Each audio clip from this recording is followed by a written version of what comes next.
Hi, hello, it's good to meet you. Welcome to the sleep clinic. I'm Mr. Well, now formerly Dr. Sandman.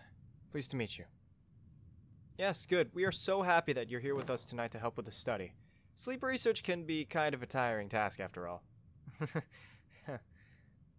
Anyway, I hope you'll find our new facilities comfortable. We may not be the North Pole, but we won't rest until you do. Oh, I see you came in your pajamas as requested. Now, did you bring a pillow or blanket? Ah, excellent. Okay, good. It's important for relaxation that each patient, or rather volunteer, bring something to put them in a familiar environment. After all, consumers will hopefully be using this treatment from home, so we want to stimulate what that would be like for each individual to ensure accurate results. And since smell and touch are very powerful sensations, they should help rear some accuracy. In fact, your scent, whether you realize it or not, has been ingrained, if you will, into the fabric of your pillow. It'll put you at ease. Hopefully my scientific spiel hasn't put you to sleep already. I do want you to know that the information we collect from you will be very crucial to helping us put our product back out on the market. My old remedy was good, but there's still a few pesky insomniacs out there that I'd like to assist in any way I can. That being said, your role in this is to be as honest as possible about how the product makes you feel, and if you have any side effects that we need to know about. Now, before we get started, I just need to take some information. You were randomly selected from a pool of participants, so we already have some stuff, but I just want to confirm a few things before we begin. Now, could I have your name, please? Alright, good. And your date of birth? Excellent, that's correct. Street address? Oh, you moved. That's alright, I'll just need to fix that. That was... thank you. And your email? Perfect, okay. Now, just for survey purposes, are you currently on any medication we should know about? Anything that could conflict? Okay, how many hours per night would you say you sleep regularly? Do you have any issues staying asleep? That's fine. How long would you say it usually takes you to fall asleep at night? Is this with any assistance? A nightlight? TV in the background? Alright, no, that's fine. It's perfectly normal. Ease of falling asleep can often be dependent on lifestyle habits, such as eating, exercising, etc. It varies from person to person, but this will just help with getting you the right dosage that should help. Would you say you suffer from insomnia at all, or even anxiety? Okay, thank you. I know these questions can be a little prying, but I promise the survey, when published, will be anonymous, and help only further our research to help those in need. I only have a few more questions, I promise, and then we can begin. How rested would you say you feel when you wake up in the morning, on a scale of 1 to 10? 1 being not rested at all, and 10 being very well rested. During this process, I'll be in the hallway outside, attending to other paperwork of other volunteers. I'll be back in after you've woken up. There are a few of my associates on the other side of the window recording your experience, so if you need anything, let one of them know.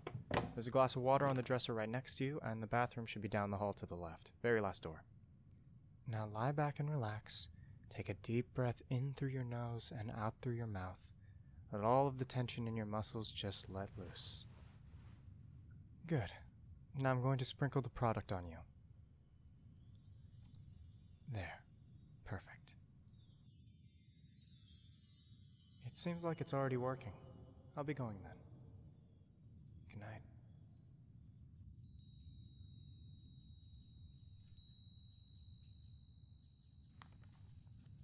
The ladies of Longburn soon waited on those of Netherfield. The visit was soon returned in due form.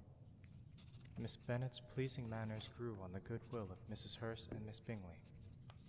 And though the mother was found to be intolerable, and the younger sisters not worth speaking to, a wish of being better acquainted with them was expressed towards the 2 eldest.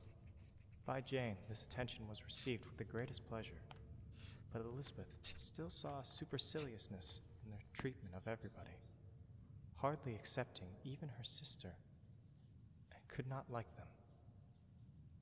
Though their kindness to Jane, such as it was, had a value as arising in all probability from the influence of their brother's admiration.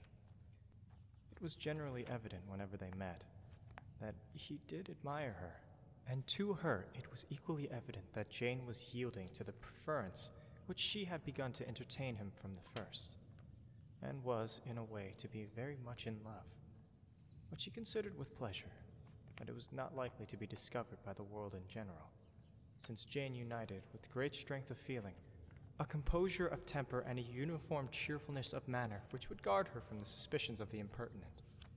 She mentioned this to her friend, Miss Lucas. "It may perhaps be pleasant," replied Charlotte, "to be able to impose on a public in such a case, but is sometimes a disadvantage to be so very guarded. If a woman conceals her affection with the same skill from the object of it, she may lose the opportunity of fixing him, and it will then be but poor consolation to believe the world equally in the dark. There is so much of gratitude or vanity in almost every attachment that it is not safe to leave any to itself. We can all begin freely. A slight preference is natural enough. But there are very few of us who have heart enough to be really in love without encouragement. In 9 cases out of 10, a woman had better show more affection than she feels. Bingley likes your sister undoubtedly, but he may never do more than like her. If she does not help him on, but she does help him on, as much as her nature will allow. If I can perceive her regard for him, he must be a simpleton. Indeed, not to discover it, too."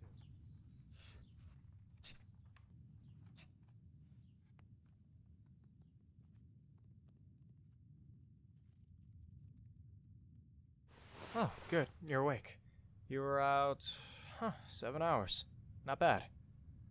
I figured you'd wake up soon and you were the last volunteer, so I thought I'd wait in here.